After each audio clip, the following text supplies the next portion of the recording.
اپنی سمجھداری سے، اپنی مستقل مزاجی سے اور اپنی ہمت سے انہوں نے کارنامہ انجام دیا جو یقیناً جس کا کریڈٹ ان کو جاتا ہے، قائد اعظم محمد علی جناح کو۔ بہرحال آج کا مضمون جو ہے اس میں مصنف نے قائد اعظم کے زندگی کے چند ایک ایسے واقعات بیان کیے ہیں جو ان کی شخصی ذاتی زندگی سے متعلق ہیں، اور ان سے پتہ چلتا ہے کہ وہ کس ذہن کے، کس اخلاق کے، کس کردار کے مالک تھے، اور کیا مضبوطی تھی، اعتماد تھا ان کو اپنے اوپر، جس کی وجہ سے وہ اتنی بڑی کامیابی حاصل کر پائے۔ آئیے اس مضمون کا مطالعہ کرتے ہیں۔ آج کے مضمون کا عنوان ہے سالار قوم اور کون بنتا۔ سوال کیا ہے انہوں نے کہ اور کون بن سکتا تھا، ان سے زیادہ کوئی ہوشیار، قابل، سمجھدار اور ان کو سمجھنے والا اس قوم کو کوئی اور نہیں تھا۔ سب کی نگاہیں ایسے شخص کو ڈھونڈ رہی تھی جسے کسی قیمت پر خریدا نہ جا سکے، اور خاص بات یہ تھی کہ یہ انگریز ان کو کسی قیمت پر خرید نہیں سکتے تھے۔ مصنف کا نام ہے ممتاز حسن۔ آپ لکھتے ہیں، مطالعہ کو شروع کرتے ہیں۔ محمد علی جناح کی سیاسی شخصیت ایک تاریخی معمہ ہے، ایک ایسا شخص جو اپنے طرز زندگی اور انداز فکر میں عام مسلمانوں سے کوئی نسبت نہیں رکھتا تھا۔ جمہور کا قائد اعظم کیسے بن گیا؟ یہ کیسے ہوا کہ ایک پڑھا لکھا، یورپ کا تعلیم یافتہ کانگریسی رہنما، جس کی رائے میں انٹرنس پاس سے کم کسی شخص کو انڈین نیشنل کانگریس کی معمولی رکنیت بھی نہیں ملنی چاہیے تھی، کروڑوں ان پڑھ اور پسماندہ مسلمانوں کا واحد نمائندہ اور ان کے سیاسی نصب العین کا خضر راہ مانا گیا اس کو۔ اس معمے کا حل ڈھونڈنا ہو تو حقائق پر نظر رکھنی چاہیے، دو حقائق پر نظر رکھنی چاہیے۔ پہلی یہ کہ محمد علی جناح کا خلوص اور دیانت، اور ان کے ہم اثر مسلمان لیڈروں میں عین انہی صفات کا فقدان۔ مسلمان روسا اور عمائدین میں ایسے سر برآوردہ بزرگوں کی کمی نہیں جنہیں سرکار انگریز کی بارگاہ میں قرب حقیقی حاصل تھا، اور جن کی بات کو وائسرائے بہادر کے گوش کانوں تک آسانی سے رسائی میسر تھی۔ ایسے لوگ بھی بہت تھے جو اپنے خطیبانہ ولولہ انگیزی سے بڑے بڑے اجتماعات کو مسحور کر سکتے تھے۔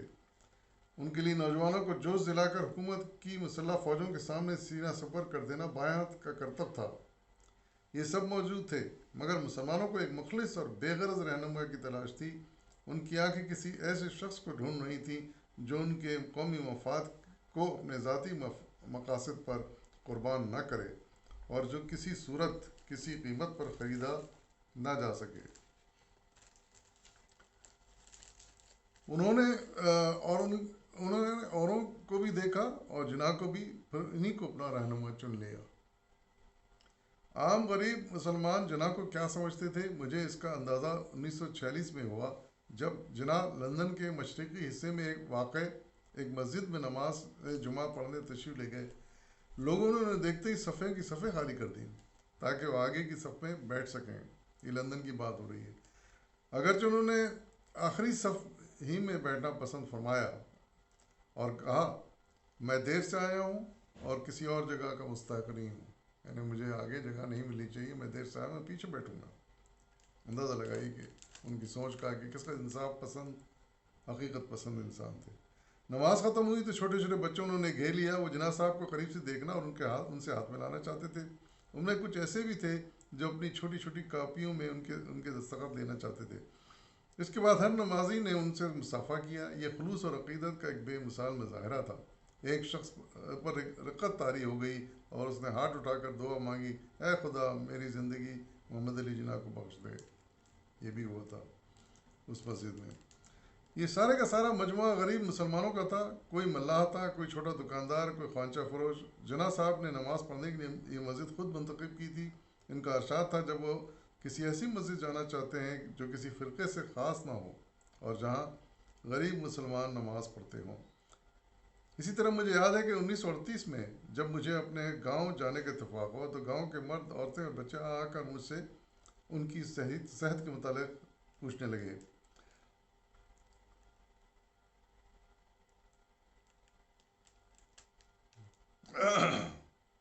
اکثر کہا جاتا ہے کہ جناح دولت مندوں کے حلیف تھے، مگر جن لوگوں نے انہیں عام مسلمانوں کے مجموعے میں دیکھا ہے وہ جانتے ہیں کہ غریب مسلمانوں کے لیے ان کے دل میں کیا جذبہ موجود تھا۔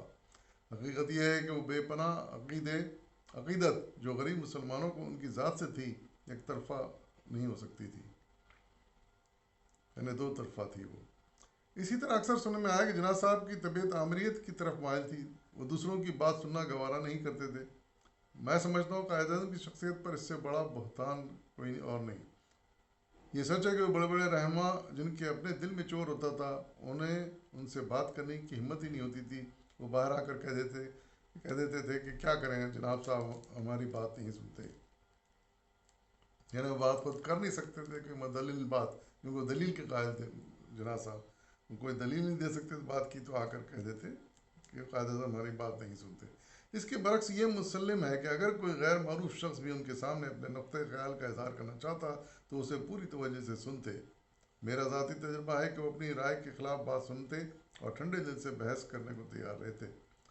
مجھے یاد ہے کہ ایک موقع پر میں نے ان کی رائے سے شدید اختلاف کیا اور بحث کرتا چلا گیا، انہوں نے بھی بحث کی۔ جب میں نے آخر میں ان سے مؤدبانہ عرض کیا کہ میں ان کے نقطہ نظر کا حامی نہیں ہو سکتا تو ان کے ماتھے پر بل تک نہ آیا۔ جن لوگوں نے قائد اعظم کو قریب سے دیکھا ہے وہ مجھ سے اتفاق کریں گے کہ ان کی ذاتی زندگی ان کی قومی اور سیاسی شخصیت میں جذب ہو گئی تھی۔ محمد علی جناح کو بہت کم موقع ملتا تھا کہ وہ قائد اعظم محمد علی جناح سے بات بھی کر سکیں، چاہے جائے کہ ان کے کاموں میں دخل دیں۔ مطلب ذاتی ان کی جو شخصیت تھی اس کو انہوں نے بالکل اس کے فائدے، اس کی پسند ناپسند الگ رکھی محمد علی جناح سے، یعنی جہاں وہ قائد اعظم محمد علی جناح کا رول کرنا ہوتا تھا تو وہ پوری طرح وہی رول کرتے تھے، پھر اپنے ذات کو اس پر حاوی نہیں ہونے دیتے تھے۔ قائد اعظم جناح ہر وقت ہمتم مسلمانوں کے سیاسی مسائل کے حل اور قومی مستقبل کی تعمیر میں مصروف رہتے۔ البتہ مسٹر جناح کی دلچسپیاں اس سے زیادہ وسیع تھیں، حتیٰ کہ ان کی طبیعت ظرافت کے عنصر سے بھی خالی نہیں تھی، یعنی ذاتی زندگی میں مذاق بھی کر لیا کرتے تھے، لیکن جب وہ قائد اعظم محمد علی جناح کے حیثیت سے کوئی رول ادا کرتے، کام کرتے تو پھر بہت ہی سنجیدہ ہوا کرتے تھے۔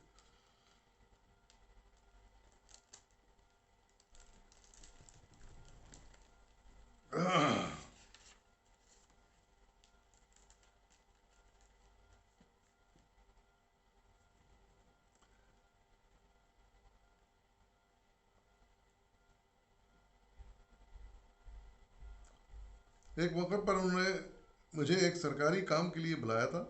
جب تک سرکاری کاغذات ان کے سامنے رہے انہوں نے مجھ سے محض اسی معاملے پر گفتگو کرتے ہوئے تجویز پر کڑی نکتہ چینی کی۔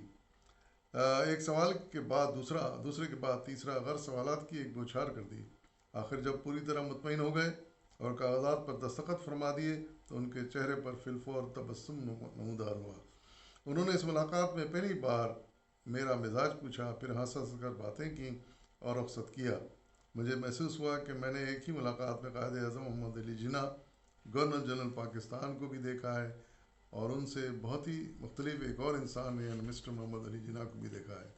یعنی جب تک سیاسی اور اہم گفتگو ہوتی رہی بالکل سنجیدہ رہے، کسی قسم کا مسکراہٹ تک نہیں آئی ان کے چہرے پر، لیکن جب وہ گفتگو مکمل ہو گئی تو ان کے چہرے پر مسکراہٹ بھی آئی، پھر کھل کر انہوں نے باتیں بھی کی۔ تو یہ ان کا ایک اصول تھا۔ ان کے خلوص اور اصول پرستی کی مثال مشکل ہی سے ملے گی۔ جو دیانت اور روحانی بلندی وہ اپنے ساتھ لائے تھے صدیوں میں بھی پیدا نہیں ہوتی۔ تقسیم سے پہلے جب مختلف فرقوں اور گروہوں کی شرپسند اور فساد آمدگی کی خبریں آنے لگیں تو کچھ لوگوں نے جا کر ان کی خدمت میں عرض کیا کہ مسلمانوں کو بھی ان کے مخالفین کی طرح ہتھیاروں گولہ بارود سے مسلح رہنا چاہیے، اس سلسلے میں آپ کچھ اقدام کریں۔ لوگوں نے رائے دی کہ فساد جھگڑے شروع ہو گئے، اب ہمیں اپنے لیے ہتھیاروں کا بندوبست کرنا چاہیے۔ قائد اعظم یہ سن کر بہت برہم ہوئے، کہنے لگے کیا تم لوگ مجھے منافق سمجھتے ہو کہ ایک طرف تو میں صلح کی اپیل پر دستخط کروں اور دوسری طرف تمہارے لیے ہتھیاروں کا بندوبست کروں؟ میں ہرگز کسی ایسی تحریک کی حمایت نہیں کر سکتا، خواہ مسلمانوں کی طرف سے ہو اور غیر مسلموں کی طرف سے۔ اس سلسلے میں مجھے ایک اور واقعہ یاد آ گیا۔ پیرزادہ محمد ذکا اللہ مرحوم مغفور تقسیم سے پہلے شملے کے ایک سرگرم مسلم لیگ کا کارکن تھے۔ پیرزادہ محمد ذکا اللہ مسلم لیگ کارکن تھے سرگرم۔ ایک بار انہوں نے مجھ سے فرمایا کہ جب قائد اعظم نے 1937 میں مسلم لیگ کی تحریک شروع کی تو ان کے ساتھ بہت کم آدمی تھے۔ مجھے خیال آیا کہ کچھ ایسے آدمیوں کو مسلم لانا چاہیے جو عوام کے مجموعے میں تقریر کرنے کے عادی ہوں۔ عرصہ دراز کی کوشش کرنے کے بعد میں نے ایک مشہور مقتدر غیر مسلم لیگی مسلمان کو مسلم لیگ میں داخل ہونے پر راضی کر لیا۔ یعنی اس وقت ظاہر تقاریر کا سلسلہ ہوتا تھا، جلسے ہوتے تھے، تقریریں ہوتی تھیں، اور یہی ایک کنونس کرنے کا ذریعہ تھا۔ تو انہوں نے رائے دی کہ کیوں نہ کسی ایسے مسلمان کو بھی شامل کیا جائے، تقریر تو بہت اچھی کرے، وہ مسلم لیگ کا ممبر ہو یا نہ ہو اس سے کوئی فرق نہیں پڑتا، تو ایسا کیوں نہ کیا جائے۔ تو کچھ عرصے بعد انہیں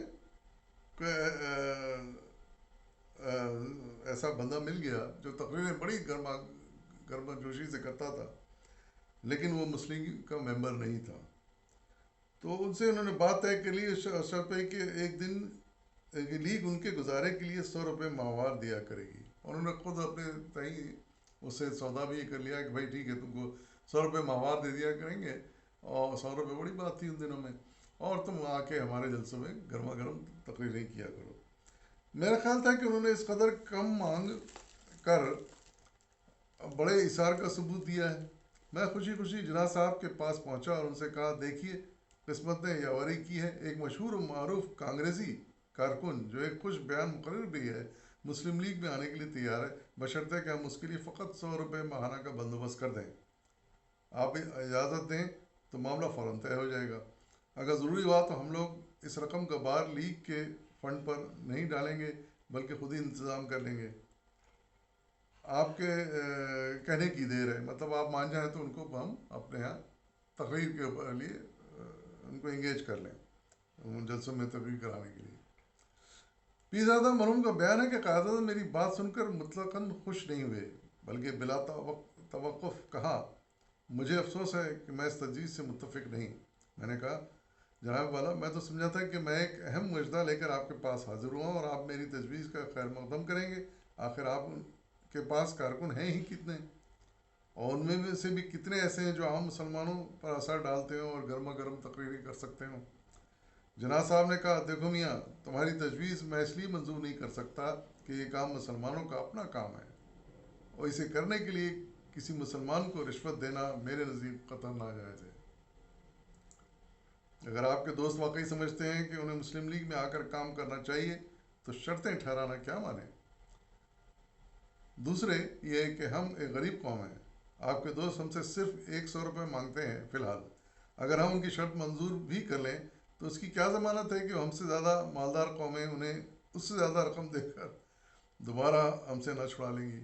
کیا پوائنٹ نکالا انہوں نے کہ آج ہم سے وہ 100 روپے لے لیں گے، تقریر نہیں کریں گے ہمارے جلسوں میں آ کے، کل کوئی اور قوم ان سے ان کو 200 روپے 400 500 روپے دے کے انگیج کر لے گی، وہ چھوڑ کے نکل جائیں گے ہمارے پاس سے۔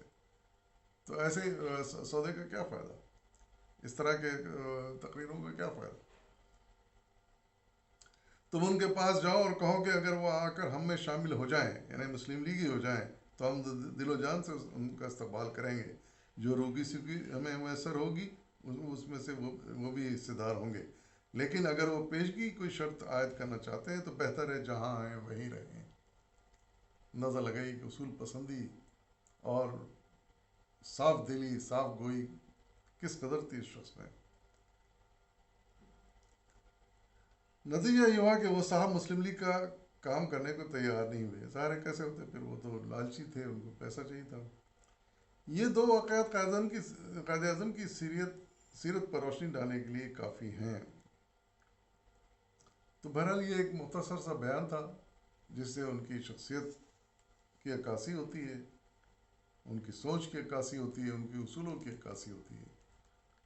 اور یہ حقیقت ہے کہ قائد اعظم زندگی بھر بڑے اصول پسند رہے اور اصولوں کو کبھی نہیں انہوں نے نہیں چھوڑا. لیکن ساتھ ہی ساتھ یہ ہے کہ وہ چونکہ انگریزوں میں بہت اندر تک رہے، ان کے ملک میں رہے، وہاں انہوں نے تعلیم حاصل کی، تو وہ ان کو اچھی طرح سمجھتے تھے اور ہر چال جو انگریز چلتے تھے اس کا ان کے پاس توڑ ہوا کرتا تھا، وہ نکال لیتے تھے. اور یہی چیز ان کی کامیابی کا سبب بنی. تو اللہ ان کے مغفرت فرمائے، ان کے درجات بلند کرے اور ہمیں ان کے اصولوں پر چلنے کی توفیق بھی عطا فرمائے. تبھی ہم اپنی آئندہ زندگی کامیاب کر سکتے ہیں. اگر ہم نے ان اصولوں کو چھوڑ دیا تو ہم تباہ برباد ہو جائیں گے. اجازت دیجیے، فی امان اللہ.